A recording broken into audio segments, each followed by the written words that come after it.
Brazil ফ্যানদের জন্য আজ একই সাথে দুঃখ এবং চরম উত্তেজনার একটি খবর নিয়ে হাজির হয়েছি। একদিকে ইনজুরির কালো মেঘ, অন্যদিকে কিংবদন্তির ফেরার সুর। রদ্রিগো এবং ইদার মিলিটাও ব্রাজিলের রক্ষণভাগ এবং আক্রমণভাগের এই দুই কান্ডারের ইনজুরির কারণে ছিটকে গেছেন।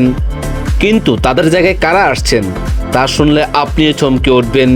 সে সম্পর্কে থাকছে আজকের এই ভিডিও, তাই ভিডিওটি না টেনে সম্পূর্ণ দেখুন এবং আমাদের চ্যানেল নতুন হলে অবশ্যই সাবস্ক্রাইব করুন।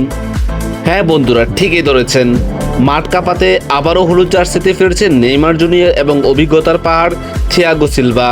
এই পরিবর্তন কি ব্রাজিলের জন্য ভালো হবে? আনচেলত্তি কি নেইমার এবং থিয়াগো সিলভাকে বিশ্বকাপের স্কোয়াডে রাখবে? সেটি নিয়ে চলছে ব্যাপক আলোচনা সমালোচনা।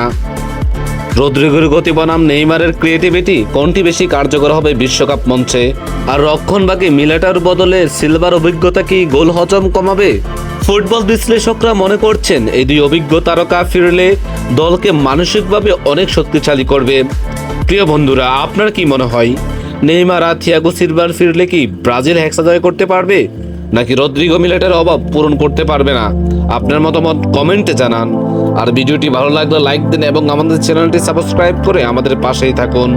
ধন্যবাদ।